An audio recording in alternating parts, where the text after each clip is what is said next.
Hello everybody, welcome back to another video. Today I have a very cool vocoder synth for you. This synth uses a few of the techniques that we discussed in the vocoder video that I recently published. And I decided to experiment a little bit more with that and turn it into a little bit more of a crazy idea. So this is the result of that. So I decided to go for kind of like a high-tech synth. This is a 180 BPM project and it sounds like this.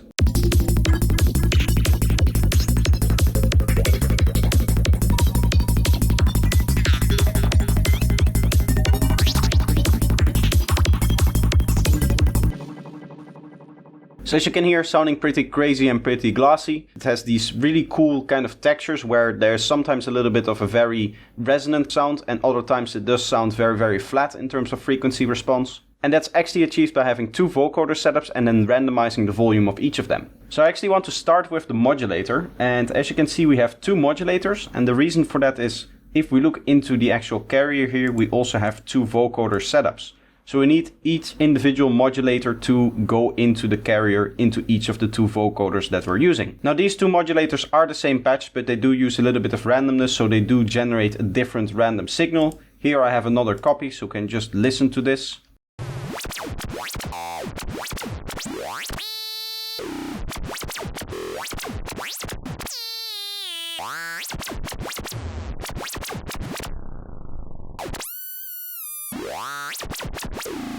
Now you can hear we're getting some pretty crazy sounds just out of that, and you could definitely use this as just a synth like this. But it turns out that using these kind of pitchy and glitchy sounds as a vocoder modulator is actually very interesting. So just quickly to run you through the modulator patch itself, we have one of the tones from my tones pack, and then there's this LFO that is fully modulating the coarse pitch here. This is a 100% modulation. You can see that it's bipolar and fully open like this. And then we're using the chaos oscillator to modulate the rate also bipolarly.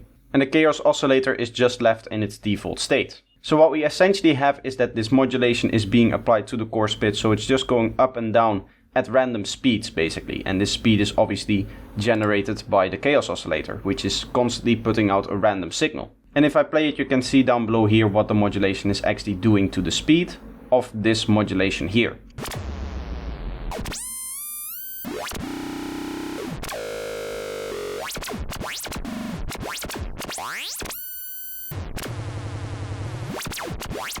And because we have such a complex tone, it generates these really cool structures which sometimes have almost stable pitches and in other cases are just sweeps up and down. So now for the carrier, this is the sound that the modulators are being applied to on their individual vocoders.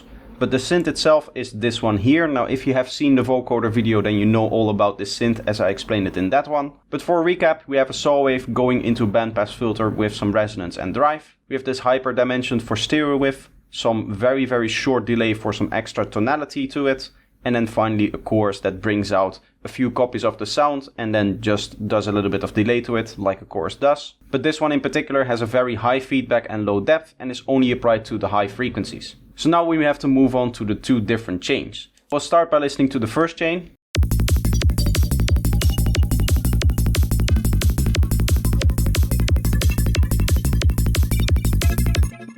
You can hear that we have this very glossy and eerie kind of texture and that it's just sometimes coming through. It's not at a stable loudness. Sometimes you get very loud notes and sometimes you get very quiet notes. The second one is going to have that same kind of volume property, but it's just going to have a different texture.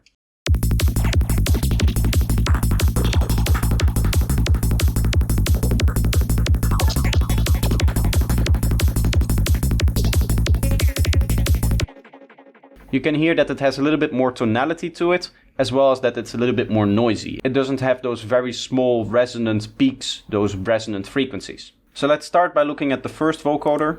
And the magic here happens in the filter order as well as the resonance. I'm not going to explain the vocoder in full in this video. I actually recently published a video on that, so I'm not going to go over what all of these settings do. I'm just going to run through the settings. So essentially what we have here is these 32 filters which create these very resonant peaks in our spectrum. And as you can see, I did experiment with a very cool modulation setup for the resonance. This is actually what's making the other synth work. But if you disable that, like I did in this patch, you get those glossy kind of textures. Other than that, not much has changed from the initial setup, except that we have a 4-man shift in here as well.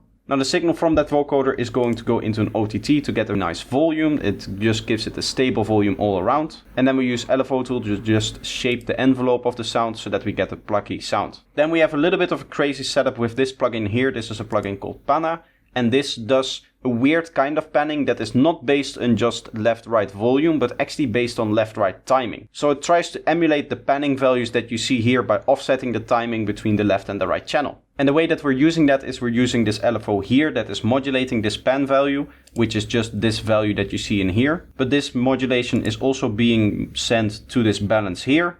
And then we have a separate modulation which is double the speed of the first one. And this is just being sent to the actual gain. And this gain is set up between 0 and 60%, so it just goes into like positive 5 dB. And that is what makes it sometimes have notes that are standing out and sometimes have notes that sit in the background. Now that's the whole chain, and what I did then is I duplicated that chain and actually turned on that individual graph that I talked about here. Now if I play it, you will see that this graph starts to move.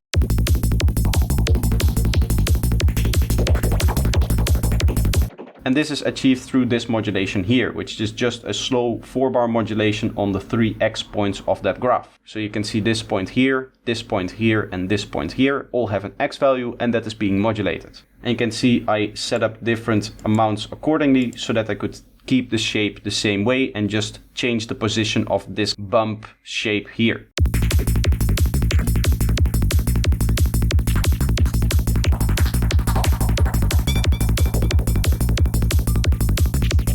So that is what this vocoder rack is doing. We essentially have 2 copies of the sound, but with one small modification of this moving graph in here. Then we're pushing this into a limiter to get a little bit of our volume back, because we lose a lot doing that random volume trick there. And then we have a redux for a little bit of extra bite in the high end.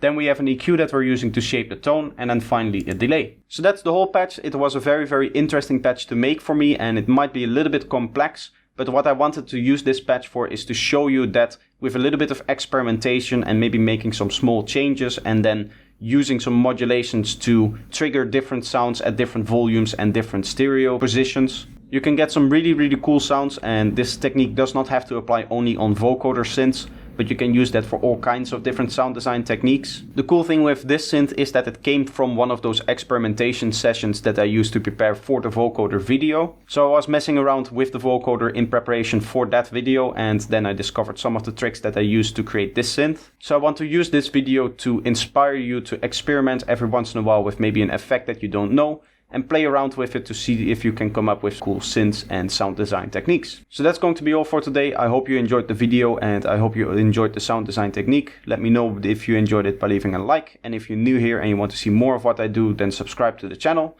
I'm going to have 2 more synths that I want to explore with you guys. I experimented a lot over the last few days and came up with 2 more synth sounds that are going to be the next 2 videos. But as I said, that's going to be all for today. I hope you enjoyed it, and I hope to see you in the next one. Bye bye.